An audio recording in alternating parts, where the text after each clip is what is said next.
the kind of cold that settled over Millhaven, Ohio.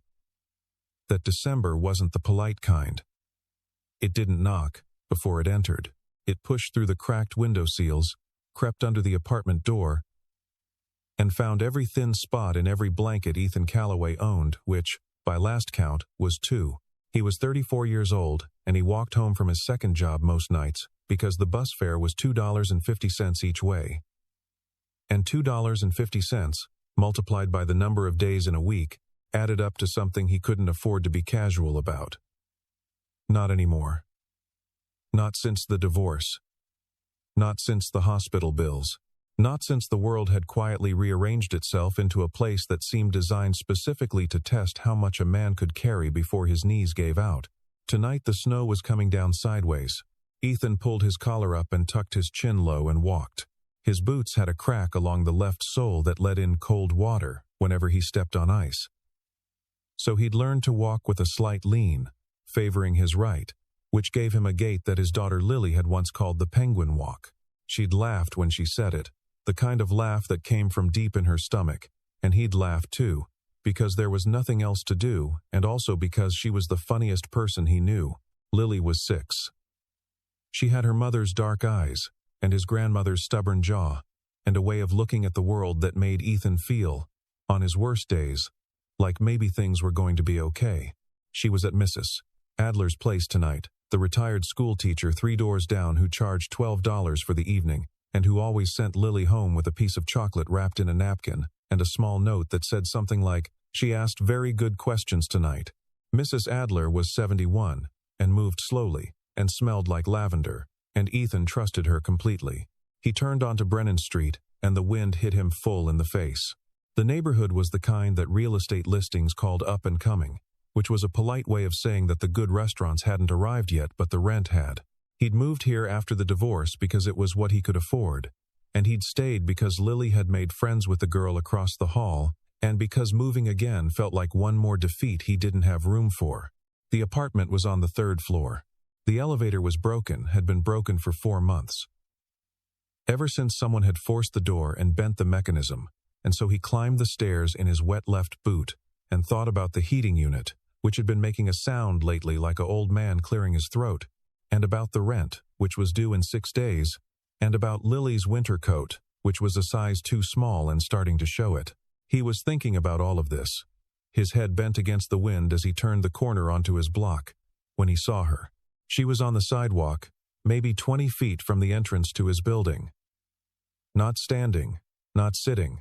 She was slumped against the brick wall beside the small iron fence that lined the building's front, and she was dressed in a charcoal wool coat that probably cost more than Ethan made in a month, and she was absolutely still. He stopped. For a second, just a second, his first thought was, keep walking. He was tired. He was cold. He had exactly enough gas in the tank to get himself upstairs, collect Lily from Mrs. Adler's, warm up 2 cans of soup, and fall asleep in the chair before 10. He was a single father, with no margin and no net. And whatever this situation was, it was not simple. Then she shifted slightly, and he heard a sound, a small, strained exhale, barely audible over the wind, and he crossed the distance between them in 6 steps. Up close, he could see her more clearly. She was somewhere in her 30s, he guessed. Dark hair tucked under the collar of the wool coat. Her face was pale and slightly flushed at the same time, which he recognized as a particular kind of wrong.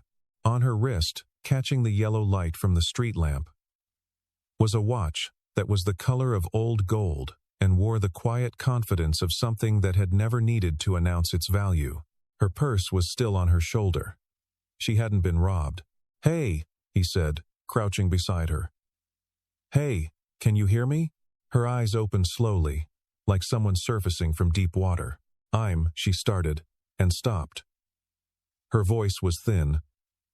"I'm fine. You're on the ground in a snowstorm," Ethan said. "That's not what fine looks like." She looked at him. Her eyes were sharp even now, even like this, the kind of eyes that were used to assessing situations quickly. He could see her deciding something. "I can call an ambulance," he said. "No, quick, firm." Then, Softer. No. Please. He looked at her for a moment longer. Then he stood up and held out his hand. Okay, he said. Then come inside. She could walk, barely. He kept one hand at her elbow and guided her through the lobby, past the broken elevator, past the row of mailboxes where half the names were wrong, and up the stairs one careful step at a time. She didn't talk. He didn't push. He got her inside and onto the couch, which was secondhand and slightly tilted toward the left, and covered with a blanket that Lily had decorated with iron-on stars 2 summers ago. He turned the heat up as high as it would go, which produced a grinding sound and a modest amount of warmth, and filled a glass of water from the tap and set it on the coffee table. I'm Ethan, he said. She looked at the glass of water for a moment. Then she picked it up and drank. Renata, she said. Just the one name. He didn't ask for more. He went across the hall and knocked on Mrs. Adler's door and collected Lily, who came out with her chocolate and her note, and immediately spotted the woman on the couch, with the directness that only small children and very old people can manage. Daddy, Lily said, in a voice that was not quite a whisper. Is that lady okay? She will be, he said. She just needs to rest. Lily considered this with the seriousness she brought to most things. She has a nice coat, she said finally. She does. Can I give her my other star blanket? He looked at his daughter, who was 6 years old and had 2 blankets, and was currently offering one of them to a stranger on their couch. Yeah, he said. I think she'd like that. Lily disappeared into the bedroom and came back with the second blanket, which was purple and had a small iron-on moon in the corner, and she arranged it over the woman's legs with the focused care of someone performing a very important task. The woman Renata watched her with an expression that Ethan couldn't quite read. Thank you, she said to Lily. Lily nodded, very seriously. You can keep it, she said. I have another one. This was not entirely true, but Ethan didn't say so. He put Lily to bed just after 8. She fell asleep quickly. She usually did, her small hand curled near her chin, her breathing steady and slow.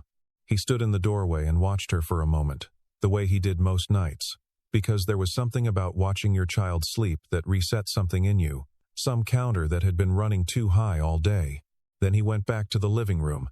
Renata was awake. She'd sat up slightly, and her color was better. She was looking at the apartment not with judgment, he thought, but with the careful attention of someone cataloging details. He'd seen that look before, in people who were trained to notice things. You didn't call anyone, she said. You asked me not to. A pause. Most people would have called anyway. He shrugged. I'm not most people. He made soup, the canned kind, tomato, with crackers on the side, and brought her a bowl without asking. She ate it. He sat across from her in the armchair and ate his own. And for a while the only sounds in the apartment were the wind outside and the uncertain breathing of the heating unit. You live here alone? She said. With your daughter? Yeah. No one else? She looked at the apartment again. He watched her take in the second-hand furniture. The crayon drawings taped to the refrigerator. The single coat hook by the door where his jacket and Lily's jacket hung side by side like 2 punctuation marks. How long? She asked. 2 years. He paused. Her mom and I split up. It happens. She nodded slowly. Not the practiced sympathy nod. Something more honest than that. Get some rest, he said. You can use the couch. There's a bathroom down the hall. Where will you sleep? He glanced at the floor. There was a camping mat in the closet he sometimes used when Lily had friends over and gave up his bedroom. It was not comfortable, but it was functional. Don't worry about it, he said. She looked like she was going to say something else. Then she didn't. He turned off the overhead light and left the small lamp on by the window, the one with the yellowed shade that Lily called the warm one, and he got the camping mat from the closet and laid it out near the kitchen, and pulled his jacket over himself and listened to the snow against the glass.